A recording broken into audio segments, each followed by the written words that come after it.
Շնորհակալություն, ձեզ նույնպես Վիլեն Գաբրիելյան հաջորդ ելույթի համար համեցեք։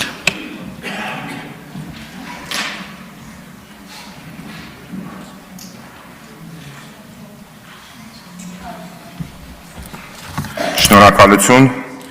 ազգային ժողովի հարգելի փոխոսնակ, հարգելի տիկին գլխավոր դատախազ, հարգելի գործընկերներ։ Նախ պետք է սկսեմ պարոն Աղազարյանից։ Պարոն Աղազարյան, դուք միանշանակ խիզախ եւ համարձակ մարդ եք, ես ձեզ տենց եմ ճանաչում, բայց նաեւ պետք է ասեմ, որ միանշանակ քաղաքացիական պայմանագիր կուսակցությունում միակը եւ միշտ առաջինը չեք եղել։ Եվ չեմ կարծում, որ դա է պատճառը, այսպես ասած, երբ որ դուք ասում եք վարչապետի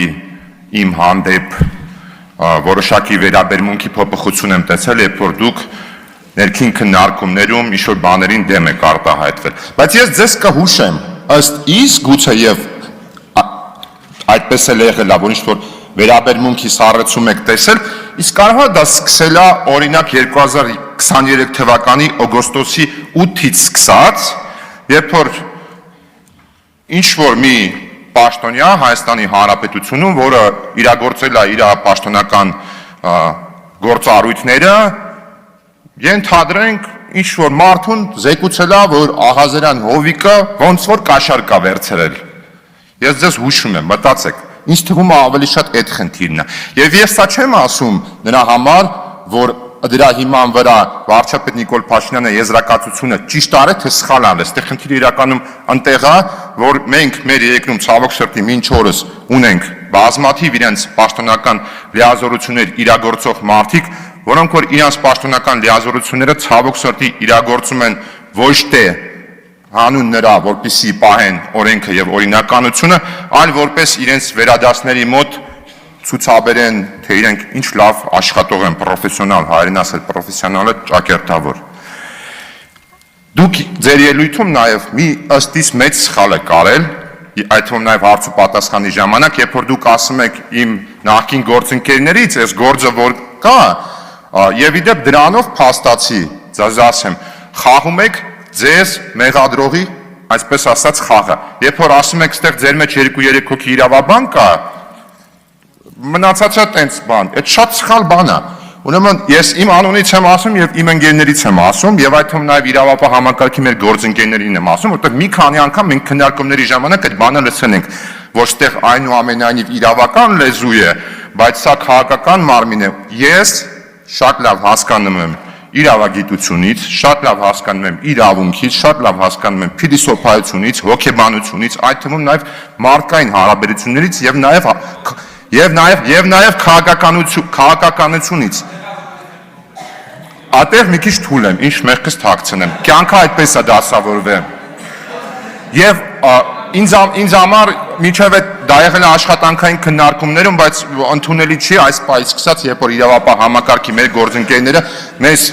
ասում են, որ գիտեք ինչ, բայց այնուամենայնիվ էլի, այ դուք որ իրավական գիտելիքներ ունեք, կներեք, դուք եկել եք քաղաքական մարմին, ուրեմն մեր այդ իրավական լեզվով մի խոսացեք քաղաքական լեզվով, որպեսզի մեզ հասկանալի լինի այստեղ ինչ է գրված։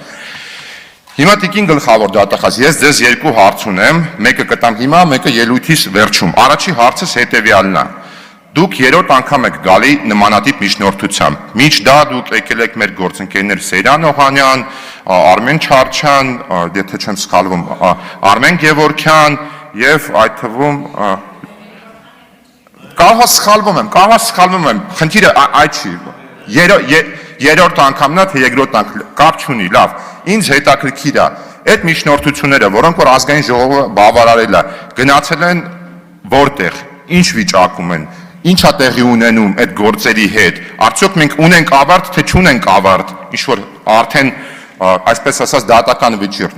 Խնդրում եմ դրա վերաբերյալ ազգային ժողովին տեղեկատվություն տվեք։ Ինչ վերաբերվում է բուն այս երկու դրվագին։ Դրվագ համար առաջի, իդեպ պարոն Աղազարյան, մանր եղջերավոր չէ, հստակ գրված է, գյուղատնտեսական կենդանի, ստեղ, այդ կարևոր է իրականում, այդ էլ ֆիքս է, այդ կարևոր է իրականում, հիմա եզրակացությունը, որը որ մենք պետք է կազմենք, այսպես թե այնպես, նրա հիման վրա է, ինչը որ մեզ ներկայացվել է, այսինքն մոտավորապես այս 26 էջի բովանդակությունն է։ Հիմա դրվակ համար առաջի, որտեղ որ Աղազարյան Հովիկը պահանջել է, տենց է ներկայացում ըստ էության, կաշառք 100 թե 200,000 դոլար իրականում թիվը կարևոր չի։ Եվ այդ թվում մեզ ասում է, ստեղ կան տվյալներ, որոնց համադրությամբ ենթադրում ենք, որ Աղազարյան Հովիկը իրագործել է այդ հանցագործությունը կամ ցանկացել է իրագործել այդ հանցագործությունը։ Եվ երբ որ ուսումնասիրում ես, հասկանում ես, որ խոսքը գնում է հետևյալի մասին. 2-3 հոգի մարդ Աղազարյան Հովիկի դեմ փաստացի տվել են ցուցմունք, քնիչը այդ կոնտեքստում վերցանել է Աղազարյան Հովիկի զանգերը, եւ այո, այդ տեսանկյունից նաեւ Աղազարյան Հովիկը ճիշտ է ասում, այդ թվում նաեւ ալեհավաք կայանների համադրությամբ, ինչա բացահայտեք քնիչը բացահայտել է հետևյալը, որ հիմա եթե Վիլեն Գաբրիելյանը այս շենքից դուրս գա եւ գնա Սիրահարների այգի, ալեհավաքը ցույց է տալու Բաղրամյան 19-ի, որ մենք բոլորս գտնվում ենք նույն տարածքում, բայց քնիչը մեզ ասում է, որ այս տվյալները, որոնք որ կան, դրանք մեզ հուշում են, որ այնուամենայնիվ Հովիկ Աղազարյան իր ցուցմունքներում եւ առեսումների ժամանակ այդքան էլ ճիշտ չէ։ Այս գործի մասով։ Ինչ վերաբերվում է երկրորդ գործի մասով 23,000-ի եւ 8,000-ի, որը որ ըստ պարոն Աղազարյանի ինքը պարկ է վերցրել։ Այս մի գործում միանշանակ կա դրվակ, որտեղ որ Աղազարյան Հովիկը վերցրել է գումար։ Աղազարյան Հովիկը կարա ասի պարկ են վերցրել, իրավապահ համակարգը կարա ասի կաշառք է վերցրել։ Բայց իմ համար ստե առանցքային խնդիրը հետևյալն է։ Աղազարյան Հովիկը մեղադրվում է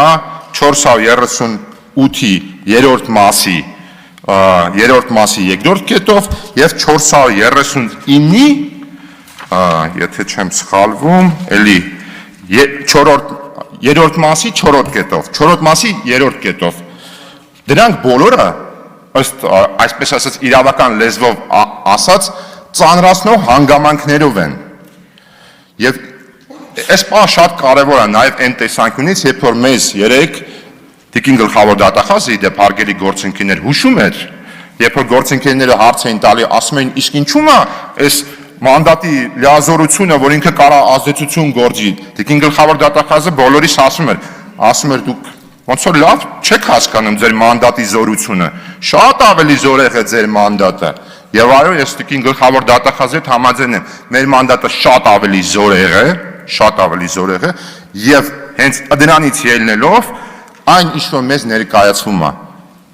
այն ինչում որ ելնելով այստեղ գրվածից Հովիկ Աղազարյանը մեղադրվում է, ես միանշանակ պնդում եմ, որ իրար չի բռնում։ Ես խորապես համոզված եմ, ես որոշակի իրավական գնահատական կտամ, որ եթե մենք հիմա կողմ քվեարկենք եւ բավարարենք այս միջնորդությունը, այս միջնորդությունը գնալու է դատարանում այս գործերը վերավորակավորվելու են եւ այս ծանրացնող հանգամանքներից փոփոխվել են հոդվածները, որովհետեւ ըստ էության այդ 8,000 դոլարը կպարզվի անգամ եթե կաշառք է վերցրել, դա առանձնապես խոշոր չափի չի։ Դա խոշոր չափի է։ Իմ համար ստե խնդիրը հետևյալի մեջ է։ Միանշանակ է, որ այնուամենայնիվ այս իրադրության ճշմարտությունը պետք է բացահայտի եւ որոշում կայացնի արդարադատության համակարգը։ Բայց այս մեղադրանքներով ես խնդիր ունեմ կողմ քվեարկելու եւ թույլատրելու, որպեսզի Հովիկ Աղազարյանին այս մեղադրանքներով տանեն իր գործը դատարան, վերջում է պարզվի, որ իրականում Հովիկ Աղազարյանը ոնց որ այդքան էլ մեղավոր չէր այս մասով, այսքանով էր մեղավոր։ Այդ տեսանկյունից հարցս հետևյալն է, Տիկին գլխավոր դատախազ։ Կառավարության նիստերին երկար ժամանակա քննարկում եք արդարադատության չափորոշիչների վերաբերյալ քննարկումներ ունեք, որոնք որ իրականում շատ ողջունելի են, բայց միաժամանակ ցավոք սրտի որ միջև այս պահը մենք իրականում չունենք այդ չափորոշիչները, խնդիրները այս դեպքերում ծագում են, էլի։ Ես ուզում եմ իմանամ, ըստ ձեզ, եղած անգամ արդարադատության չափորոշիչների մեջ մեղադրանքները, որոնք որ ներկայացվում են ազգային ժողովի պատգամավոր Հովիկ Աղազարյանին, այդ իսկ չափորոշիչով որքանով են համահունչ ձեր բերած տեքստի ձեր բերած փաստական տվյալների համադրության կոնտեքստում այս ծանրացնող հանգամանքներով հոդվածները, որոնցում որ մեղադրվում է Հովիկ Աղազարյանը արդարադատության չափորոշիչի կոնտեքստում, որ կարող են արդար եւ համաչափ։ Այսքանը, շնորհակալություն։ Արմեն Նույկիրյան։